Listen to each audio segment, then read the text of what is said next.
Welcome to Projan Media TV. Wano wenyini nyini nga bulijjo. Amawulire gakusanga ate notaganonya nnyo wano wenyini nyini updates wezituukira. Exclusive interviews nazo wezisoka nga zituukira bulungi nnyo.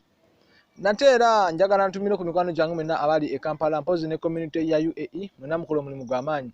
Okwanga mu likinga ne mu commentinga sina kindi ne mu sharinga. Ababadde batane bakusubscribinga ne musubscribinga mangu kale tubirenga tukwanaganya embeera kakati egule saa zino limaze okuba nga litonya ku meza zaffe eza Projan Media TV okumanya byo ebyewunyisa tebiggwayo ate era amawulire go gennyini gachajja. Omwami amanyiddwa nga manager wa Rema Namakula kigambibwa nti yasuddewo mukyala we n'awasa omukazi omulala.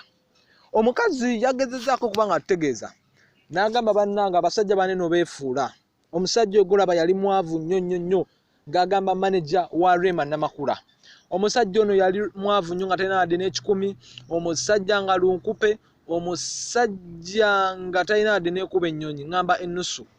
Naye yansuddewo mu nnyumba ennyumba gye twali tupangisa yansuddemu n'awasa omukazi omulala n'amuzimbira ennyumba. Omukazi bambi yayogedde ng'ali mu nnaku ng'alaga nti yo bambi ennaku gy'alimu y'amaanyi nnyo nnyini ddala.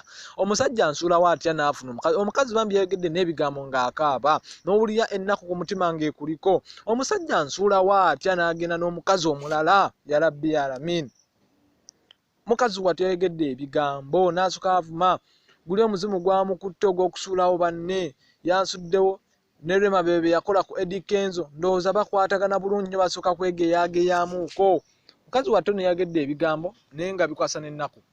Naye nga bambi kye kiriwo okuba nga manager wa Rema Namakula asuddewo mukyala we mu nnyumba n'awasa omukazi omulala ewatali kulonsalonsa tali kwebuuza ku mulala.